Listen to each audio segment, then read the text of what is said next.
Hey everyone, welcome back to our channel, and my name is Adam. With another hardly 3 months left to kickstart the new year, 2025 has been amazing, wherein we were able to train and mentor lots and lots of people across the globe and help all those candidates platform engineering with a high paid salary. Now, let me take this moment again and thank each and every one of you for all the support and trust that's been given to help us to be part of life and make your career a little better. Now, with the recent changes in the market, many people have been reaching us and keep asking on what's exactly happening in the DevOps or the SRE world. Basically, is DevOps dead? And what would be the feature? And is AI going to completely replace all these activities? Now, this is when, in order for me to answer, let me first give you a small comparison to understand. Many years back, we created the mode of communication using telephone. But over the period, the telephone has seen a lot of changes and evolved into the latest way, which is using the smartphone. And that's when we use phones like iPhone, we don't just use it for the basic communication, but beyond it, for many other activities to help our day-to-day life, like for your social networking or to connect with friends or to make videos or remember your good moments with pictures, right? So that's where, even though the usage of telephone has gone, the mode of communication has increased. And the only difference that we are seeing is how we are communicating, right? The same way, when we look into the technology side, earlier, the concept of DevOps was introduced in the market to help the company to do the releases faster. But that was not sufficient because when more and more customers were accessing the applications from different parts of the world, they also had to make sure that the data centers or the servers are completely reliable and they are always available. So for that, they need to introduce the concept of monitoring and observability, and which is where SRE was introduced. So companies started working in the concept of DevOps and SRE together. Then, during the lockdown period, we saw, because of a lot of security issues, the market or industry also introduced a new concept called DevSecOps, wherein on top of whatever that you are doing in DevOps or SRE, how do you use security and make sure that the applications and the product is secure, which is what was DevSecOps. But then, in the recent 1 or 2 years, what happened when everyone in the company started adopting DevOps or SRE or DevSecOps? There was no standardization because everyone were using their own tool. So how does a company make sure that there is a standard across all the people who are working in the company when they are following the DevOps and SRE concepts, as well as to make sure that not a single person keeps managing everything, but instead, as a platform, we develop the tools and give it back to the respective product team, and they should be able to run it. So that is when the concept of platform engineering came into the market. But when now, if you look at what's happening is a company still needs to work in the DevOps automation or use the SRE automation and work on the principles of DevSecOps or platform engineering. But eventually, they want to make sure that the cost that has been involved in creating all the infrastructures and managing should be optimized. And not only that, let's say there is a new requirement or a new customer comes up and says that, can you please set up a application in one of the environment and I have only 2 days left. Now, this is where earlier, even though we were using the tools like Terraform or Docker or Kubernetes, it is not going to be sufficient for us to complete everything in 2 days. Whereas the market requirement is how faster can you develop? So that is where the market need is not just to work on the tool like Docker or Terraform or Kubernetes, but how can you speed in the work that you're doing, and at the same time how can you be efficient in all the tasks. And another important area where organization spends a lot of time and money is on the operations.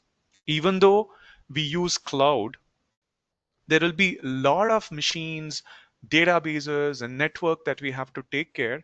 Now, because of that, if the amount of time that we are spending to manage this is increasing, which is where is directly proportional to the cost, right? And that's where what organization want is how do we make sure that the problem when it occurs, how quickly can we identify in terms of how quickly can we debug, how quickly can I find what is the root cause for it, and how quickly can I fix it.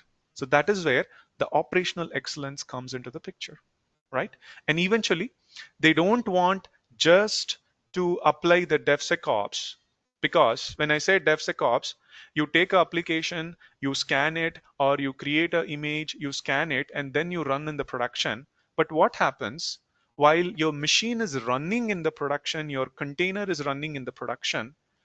If a vulnerability is going to occur inside it during runtime, then we really do not capture it immediately. So, which is where companies want not just regular DevSecOps, but enhanced security. Now, how are this going to be introduced? And this is exactly when the market started looking at it's not going to be possible just by an individual by adapting to some tool or process, but you also have to get the help of AI. So, which is where AI is being introduced in each and every of our tasks to help us to get a better cost optimization or speed in the task what we are doing or do the operational work in a better way. So now, by this, we should not be getting into a panic mode, but understand what is dead. So the traditional DevOps and SRE is dead. So companies don't want you to just use the tools like Terraform into cloud or run Kubernetes, but do not use a traditional method and instead use modern concepts and best practices with the help of AI to do the things better. Well, then the question comes, okay, I know whenever people say DevOps, they say something like GitOps, they say CI/CD, they say cloud, but what is new? Well, this is when, if you look at with the emerging AI adoption, the architecture of the products has also been changed. So, which is where now when you go and join a very large product company, they won't just ask you, do you know DevOps, but they would ask you, have you supported the tools and technologies to help a company working in an architecture of microservice or an event driven architecture? And at the same time, we are not going to just say that I know how to use Terraform or I know how to create infrastructure on the cloud, but also, do you know how to make everything serverless through which you can reduce the operational task or improve the operational excellence? So that's where it's important that how do we adopt this microservices or event driven architecture and serverless architecture in each and every design of the DevOps tools that we are working. At the same time, instead of working on the regular CI/CD process, companies are looking at how do I reduce the number of pipelines that I use and introduce concept like zero touch deployment through which the development and QA team can have a continuous delivery and it's been done faster. And not only that, whenever we say SRE, we say, okay, it's all about just monitoring and logging. But on very large or product based companies, if you see, they always look at when we say monitoring in terms of certain golden signals or golden rules, which is not just about logging and monitoring, but also about event management, tracing, and saturation. And that's where, as a DevOps or an SRE person, they expect you to be aware about all these golden signals. And especially on the operation side, they do not want us just to run everything, but understand what is the concept called as a day two operation, in which once an application is running in production, what are the things that we have to do, like disaster recovery, high availability, right? And also, how can you make sure that there is a zero downtime for each and every task that you are trying to do, which is what typically a day two operation mean. And in order to do this, we should be able to spend less time in diagnosing a problem or identifying or troubleshooting. So let's say there is a problem in your application which is running in Kubernetes on production. How are you going to use the help of AI or with the assistance of AI and debug those problem and triage their problem or troubleshoot it? So which is what the companies want us to focus towards, the AI ops or the AI way of doing the operation. And not just that. Well, most of us know whenever we say Kubernetes, okay, I will create a cluster in Kubernetes and I'll make sure that it is scalable. But have we tested the application to really verify whether it is going to work on some kind of load or if there is a fault introduced? So this is where larger product based companies wants us to adopt to another process called chaos engineering, in which you're not just going to build your cluster or infrastructure and leave, but also make sure by doing certain tests the application works fine, and if you find out there are some newer problems, then come up with newer solution. So that is where chaos engineering is another process which organization wants us to adopt when we are using the DevOps and SRE. And eventually, the biggest area that, as I said in the beginning, is the cost. So that's where there is a newer concept called FinOps that started emerging, where it's not just again to use the tools to create the infrastructure, but you do the mapping of your cost against each and every activity. Because if you are working, there will be some kind of budget that would be allocated for each of our business unit or the team. And you might have seen your managers or your leaders keep on saying that, hey, the cost has been increasing, or this is the cost I want you to reduce. So what we have to focus, apart from just doing the automation and maintaining the health of our application and infrastructure, we also have to look how do we bring down the optimization in the cost overall. So like this, the expectation of the organization as we move towards 2026 is more into using the DevOps or SRE or platform engineering as the base, but in that you adopt all these modern technologies which can help the companies in getting a better cost optimization, operational excellence, and speeding up the entire process. So this is exactly where we understand the regular training or the process wherein you learn the tools will not be sufficient.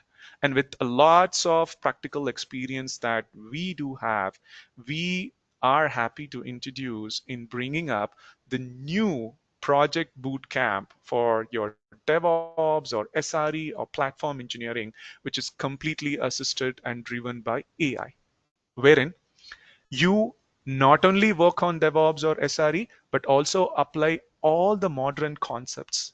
So what's so special about it? So we make sure we cover more than 5 capstone projects, which are enterprise level, giving you a use case into the real time world and understand what exactly company wants and how exactly company works in delivering them. And by saying these 5 capstone projects, you will also be going through almost 50 plus individual real-time projects in completing the capstone project. Thus, when you showcase this in your profile, you have a very higher chance and close to 98% of the success rate will be achievable. So what do we do in this individual projects? We are not just going to touch base about different tool, but we will start from scratch to an advanced level and also end to end in going through all the various tools that we have in the market, like Ansible, Docker, Kubernetes, Terraform, right? Your CI/CD, well, GitOps. But in addition, we will also see some of the modern concepts and tools that we will be introducing. And again, with the help of AI. And how do we do it? Once again, what is the difference? Well, what we want to do is take back the experience of real time. Do not just sit and listen, but also implement and see how exactly an organization works. So, with that design in mind, so we have created this course with specific examples that will help you to understand everything in an easier way. So, which is where for every capstone project that we work, we will start with learning how do we design and put up an architecture which includes the best practices like microservices or your serverless architecture, right? Or the event driven architecture in which whatever the automation that you're going to design or the solution that you're designing should be scalable, secure, and cost optimized. And once we design and understand how the architecture will look, then we will get into the development mode. Now, this is where we will see what are the different tools that are available in the market using which we can develop this automation, whether it could be Terraform or whether it could be Kubernetes or it could be OpenSearch or it could be Grafana or it could be Loki, right? Or we can use modern tools, but not in the traditional way. Because earlier I was saying you, we would hardly get lesser time to complete all the day-to-day tasks. So we are going to learn the solution, whatever that we have designed, how do we efficiently develop it with the help of AI, right? So this way, we will learn how to develop the tools and automation in a faster way, and how do we secure and ensure that it's been reviewed with the best practice. So that is how, once we develop the automation that we have designed, then we will go into implementation. Now, implementation is not just to take that automation and the code what you have developed and you are going to run it in an environment, but understand what are the different environments you have and how many times you might have to run. So let's say there is a product, you need to set up the dev environment, QA environment, as well as the production. And when I say production, your product can be used by different people across the globe, like India, US, UK, Singapore. So with the same implementation, you might have to run multiple times on different data centers. So which is where we are going to get to the deepest side of how the implementation should happen, and at the same time bring in the best practices like the zero touch deployment, chaos engineering, and see how do we scale everything. Now, eventually, once the implementation is done, then we will get into the concept of operations, which is where your day two operations start. And in the day two operations, we will see how do we take help of AI and automate certain process in troubleshooting or triaging your day-to-day activity, as well as we will also see how we apply FinOps and improve the cost utilization of our overall infrastructure. So this way, for every capstone project, we will be taking you to the entire journey of a proper life cycle of a modern application. So which is where design and develop, which is what we call it as day zero activity. And then from development, once you have tested, put it into the implementation, which is what we call it as day one activity. And eventually, once it's been implemented, we start our day to day as day two operations. So when you understand all the projects in such a way, you would be able to showcase the same in your profile, and you can easily cover up to 6+ years of relevant experience. And that's how you are going to get the 98% of success rate. So with this, I would like to humbly request every one of you and encourage to register for any of our free masterclass, wherein we are going to talk about how do we make sure that you prepare and upskills to the new market requirement and make your career recession proof. And not only that, ensure that you are ahead of others in the changes what it is happening. So once again, my name is Adam, and I want to stop here, and I'm looking forward to see you guys in the masterclass. Thank you.